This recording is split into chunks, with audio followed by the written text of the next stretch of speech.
great to have you with us here. Good morning. Thanks very much for your time. I don't know if you've been tracking India closely and the kind of price action we saw over Thursday and Friday, but what did you make of it if you were watching the screen? And what next in the very near term? Good morning, Prashant. I think you summarized it pretty well. Most of the moving averages have been kind of broken. Volumes have moved up. I think the next 4-5% move is likely to be critical for the markets. Not only the move or the support, but I think how volumes play out. So if you see the markets drifting lower on higher volumes, then I think that is something to kind of watch out for. For us, every 0.2% move on the downside with volumes higher than the previous day is something we take note of. It doesn't happen very often, maybe twice or thrice in a month. But if that kind of bunches up, then that is a signal that markets are kind of turning cautious. So yes, it's been kind of sharp turnaround, but I think we'll get more indicators on what the market is likely to see based on how the next 4 or 5 percentage point move plays out. I mean, I just hope if it drips lower, the volumes are not as significant, because fall on high volumes is something we kind of really take very seriously. Okay. Vipin, hi, good morning and greetings of the season to you and your entire team and William O'Neill. If the market does extend the downside, where do you see the leadership emerge on the downside? Will it come from banks, IT, Reliance? What are you looking at? Yeah, so I think the market has already over the last month or so indicated where the interest is moving. Banks and financial services, some of the insurance plays, that is one place that has done well. Capital goods and defense stocks, they have kind of really turned around. They were places where value was emerging.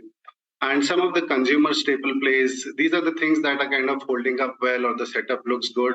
Outside of that, if you look at the sector indices for India, most of the sector indices are either in correction or are under pressure. Nothing significant that stands out in terms of the sector being in an uptrend.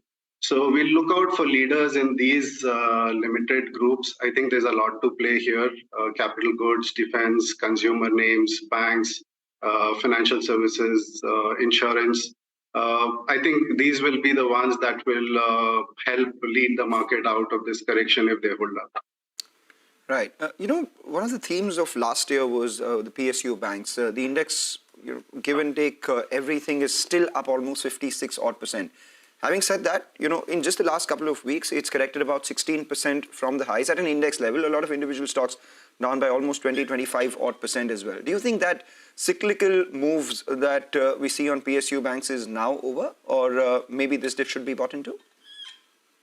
So I think we'll wait for individual stocks to stabilize and give us some indicators before trying to preempt whether the dip should be bought into, because some of the PSU banks, the correction has been kind of pretty sharp over the last week or so.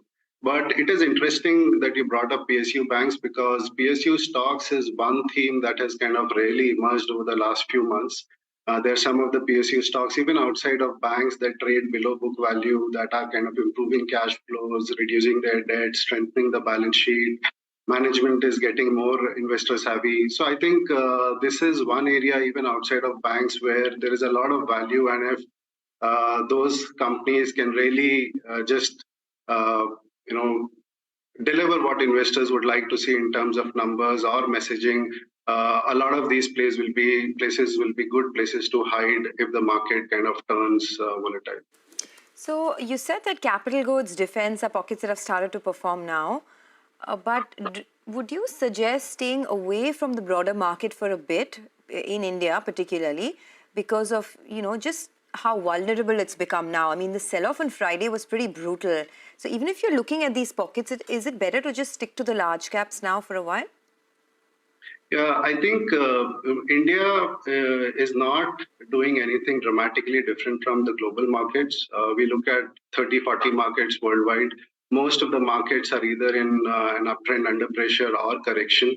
India has relatively held up really well. So yeah, as the market kind of catches up, gives up some of its outperformance, it'll be wise to either stick to leaders, the large caps, or just see the price volume action. That will kind of tell you where it is headed. I would not just go and buy the dip and preempt what the market will do, because next year could be pretty tricky. And a lot of what India does will be dependent on what global markets do. So be very specific, pick your stocks, do the due diligence, and then let the price volume action guide you. If they find support, if the setups look nice, then don't go all in. Just throw in a bid, throw in a hook, see how it performs. If it picks up, then increase your exposure. Otherwise, just come out. I think people will have to be really nimble, and they will have to be really flexible in terms of their picks or their exposure, because this is not a market where you will see a unidirectional move. All right. Be nimble and flexible. Well, that's good advice, not only for the stock markets, but life as well. Wish you a very happy new year, your team as well. Thank you so much for joining in.